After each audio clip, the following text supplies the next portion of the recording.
Hey, so I'm just coming on for a very quick rant. I'm really tired of getting the labels moralistic or emotional for taking a stance against the sex trade. This is usually done by people who can't really make an argument for themselves. And I would really prefer if people disagree, name facts, name things you don't agree with, name things that you think I got wrong. Just saying I'm moralistic, in practice, it just means you don't like my opinion. And I could say the same back at people who are pro sex trade. There's really nothing gained from saying that. It's a personal insult. It's saying you're narrow minded. You don't think about this hard enough. You're just coming from this gut feeling. You're really making an assumption about the history of how someone came to their views. Instead, you could actually ask them. You can still say I'm wrong, but I didn't come to my anti-prostitution views from it gave me a bad feeling in my tummy. For the longest time, as a teenager, I had the view that I wouldn't want to do prostitution, but there seemingly are some women who do, and they should not be punished. That was my gut feeling view on the sex trade. I still think it's okay for women who want it. It's actually okay for anyone, for any reason, to sell sex, and they should not be punished. That is my view today. But yeah, I never considered the purchasing part because that's just slowly creeping into the zeitgeist, even asking that question, is it okay to buy rather than to sell? Which, when you engage with it in detail, you quite likely come to the conclusion that I did, which is picking women off of prostitution advertising sites based on their body types, their race, ordering them up like a pizza and ordering sex acts off a menu. Like a completely dictatorial way to have so-called sex, right? And the whole idea that there's some kind of male right to sex, and if there are no volunteers, then financial compensation for those who will endure you, that is twisted, wrong, rapey, and dangerous. Even if you can find some women who will say, I'm personally doing okay. And of course, being okay with being in the sex trade does not make you immune to disrespect or violence. Be nice if it did, but it doesn't. And so people who've grown up with, never even asking themselves if it's okay to buy, telling me that I haven't thought enough, that I'm just basing my morals on, very old thinking, very short thinking, very narrow thinking, is frankly just incredibly tiring. And also just simply not historically accurate, because in Central Europe, where I'm from, the prevailing ancient view on the sex trade that is very, very, very alive today is that it is a necessary evil. And the evil is more like fear of STIs and infidelity and thinking about depraved women. But necessary because men have needs and otherwise they'll rape civic women. And I reject every single aspect of that. While a lot of the pro-prostitution crowd, not all, but a lot, absolutely buy into the necessary part. And yeah, there's not really room in a lot of people's minds for any view other than prostitution is great or terrible. And either way, it's laid at the feet of women. I'm in neither of those camps. That's just a straw man. This ties into the accusation of emotional. Yeah, usually sort of between the lines, the person calling someone who opposes the sex trade moralistic is saying you're basing your views on feelings, right? I'm the factual person, the rational person, you're the feeling person, and someone, who had these very conservative ideas that sex is bad, whatever. Yeah, I mean, I'm so used to assumptions about my views on sexuality, and I'm really tired of saying, look, I'm an atheist in a society that's mostly liberal Christians and atheists, that is fairly sexually liberal. Compared on the international level, I got fairly good sex ed, yada, yada, yada. I'm so tired of having to say all these things because people just assume. And I formed my opinion on, by now, 8 years of intense reading of material from anti-prostitution organizations, pro-prostitution organizations, governments, research centers, think tanks, news outlets, sex trade survivors, women who prefer to be called sex workers. You can still say I'm wrong, but to suggest that my views come from some lake of emotions inside of me that creates very arbitrary moral lines that just kind of bore out this sex shouldn't be commercialized position that is really harsh and very narrow-minded. And, the rational thinking man, he thinks that there's nothing wrong with sex being commercialized as long as there's nobody harmed. And it's not brave to say, yeah, I'm for good prostitution, but not bad prostitution. That's very easy thinking. I'm also for good prostitution that harms nobody. I just don't think that can exist on a industry-sized level. Like, the people making these accusations are usually the ones making extreme shortcuts in thinking. But you sound smart and you sound balanced by saying, I am not entirely for this and I am not entirely against it. And it's actually okay to be against something in its entirety. And there probably are lots of things where you are against them entirely. The reality is that you probably condemn some things quite vehemently also. That you think that there are systems where maybe there's like a small number of exceptions, as do I with prostitution. They are still wrong on the whole, and you take a strong stance, and you do not call that moralistic. Moralistic really just means I don't like your opinion, I don't have any facts or information or arguments, so I will just use a label. That's what it means. And also kind of like hinting that someone is a conservative. That I'm like literally, again, a left-wing feminist. Yeah, and the accusation of being emotional, again, suggesting that the person speaking themselves is not emotional. They do not have feelings cloud their views. Please, we all do. It's so arrogant to say that. We literally all use our feelings all the time. It's impossible to not do that. You're not a computer. Of course you're using feelings in everything you do. And let me illustrate that. So I would argue that in the prostitution context especially, it is actually dangerous to remove all feeling. Feelings shouldn't be the only thing informing your views, but they are a necessary component to actually understand what's going on. So I do think that people who form opinions on prostitution should do thought experiments where they imagine themselves as a prostituted woman or man. You should try and imagine, what is it like? Let's pick a very average situation, 5 to 6 days a week. You have to be sexually available to the whims of about half a dozen men per day that you usually haven't met before and you usually can't turn down. And that kind of barely sustains you and your family.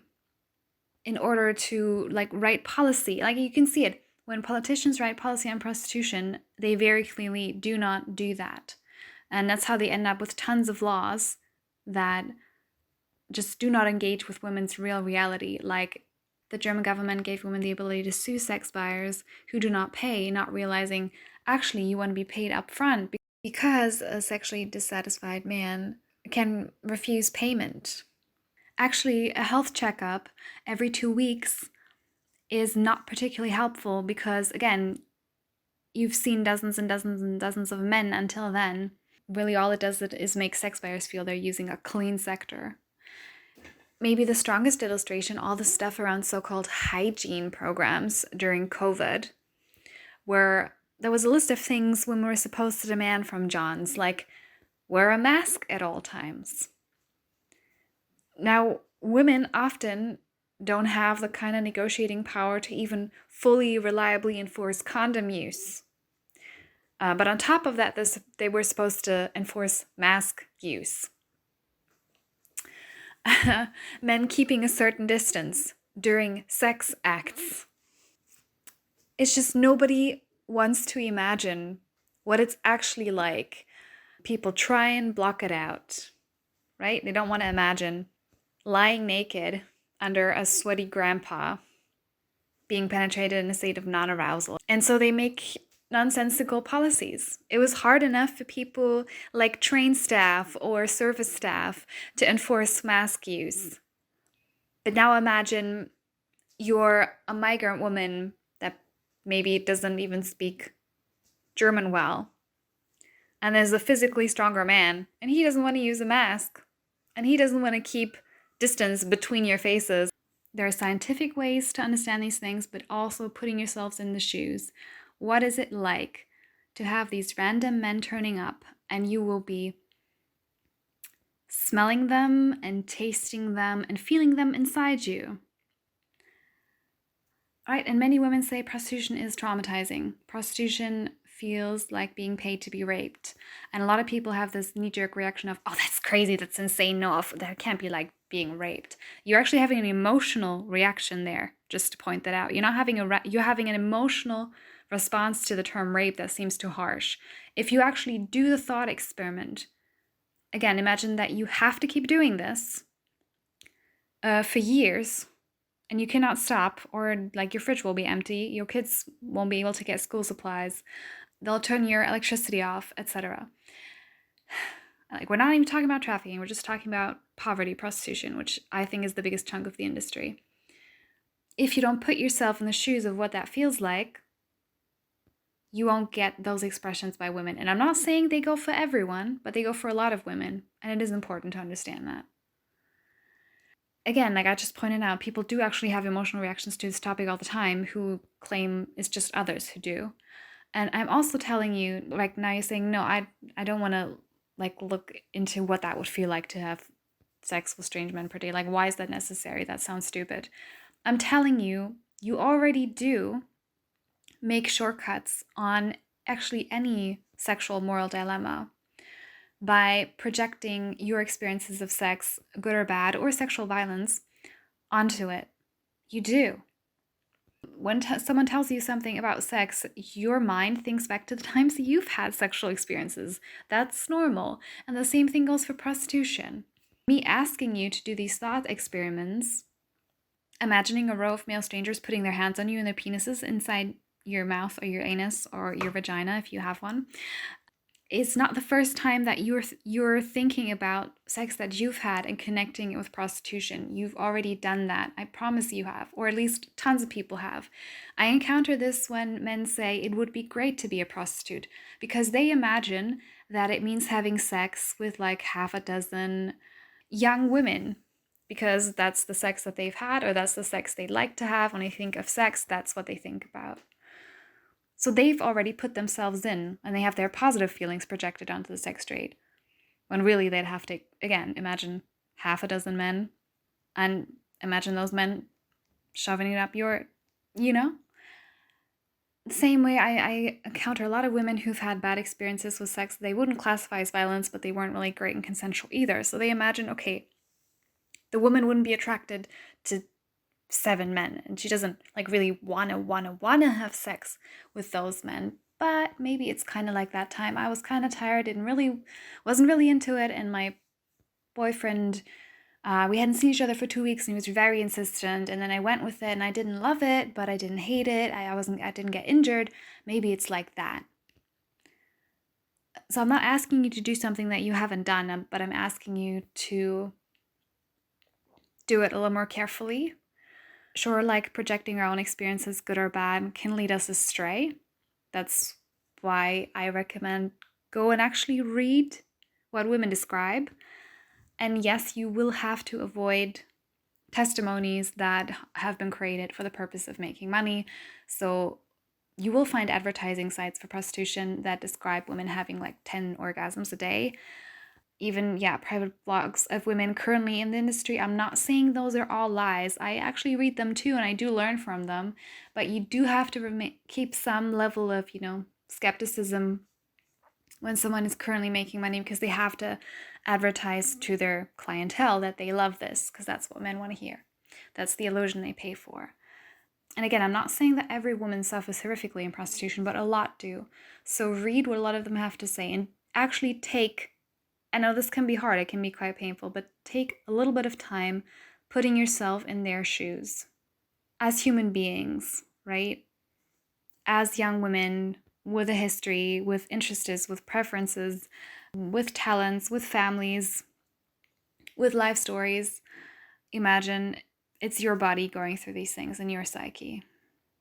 That is one thing among many that you should do to form an opinion on prostitution. You're not getting closer to the truth by being like, me and these women, there's like worlds apart between us. You're also not going to get to the truth if you say my sexual experiences and theirs are identical. Surely not. And their experience among each other are also not all exactly identical, but there is, again, you will see both from women who call themselves sex trade survivors and women who call themselves sex workers, techniques of dissociation, of leaving the body, of not being present, of numbing to the touch because it is being endured.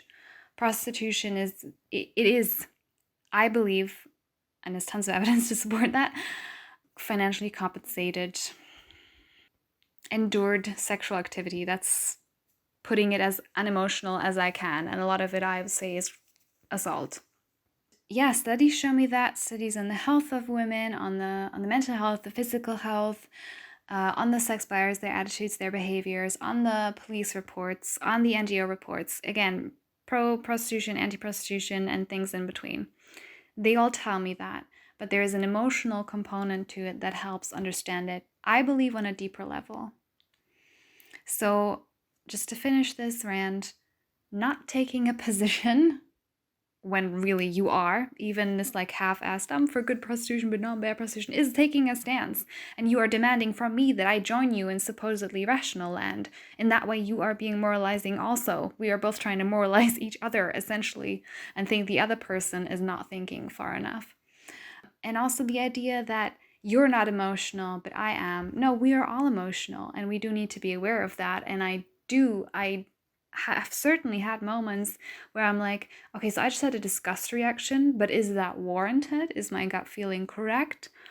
Right? So you're not in denial that you have emotions and emotional reactions to things, especially moral questions having to do with sex. And then take a step back and you go, was that warranted? What is that trying to tell me? And you carefully evaluate, are you just sexually different to what you just saw? Is it possible other people... For example, I've heard from, I'm not going to say which, but I have heard from some women that they enjoy certain sexual practices that I don't. And my gut reaction is, ugh. But then I go back and think, yeah, but this doesn't have to be injurious or disrespectful. And it could be that our anatomies are slightly different and some women do enjoy this. And then I change my mind. And then I adjust that. But I have also had that reaction of, ugh, and then thought about it and informed myself about it in the case of prostitution for years and gone, you know what, actually my gut reaction was right. My gut reaction to porn was, ugh, and then I informed myself and it was, holy shit, this is rape culture and Me Too on steroids. My gut feeling to prostitution was, ugh, for me personally, but maybe not for other women, and now I go, not ugh, it's on a deeper level, but based in, with tons of facts, and I don't think that I'm unique. I think the body is not made for that many men. It's not made for that number of men. It's not made for sexual practices that are dictated by one person to the other. Sexuality is not healthy when it's with control of market dynamics. And whether you kind of use enforced condom use or avoid anal sex is depending on the current state of like the world economy and whether there's a pandemic and whether there's a war and all those things. So yeah, we all form opinions that are a moral stance, and many of us proselytize to some degree, including you trying to convince me. You were also trying to change my mind, and sometimes very vehemently and possibly narrow-mindedly. Though I try not to throw that out, because instead be like, well, we're all on a thinking and feeling journey, and it is feelings too. I promise, we all have feelings, and they all inform our views. They really do. They do for you too, I promise you. So please stop calling people moralistic and emotional. You can tell me I'm wrong, and preferably tell me about what exactly and what I haven't considered. But it's just not true that it's just emotion. It's not true that all emotion is bad. It's not true that it's just a moral gut feeling, and not all moral gut feelings are bad or wrong. Thanks for listening.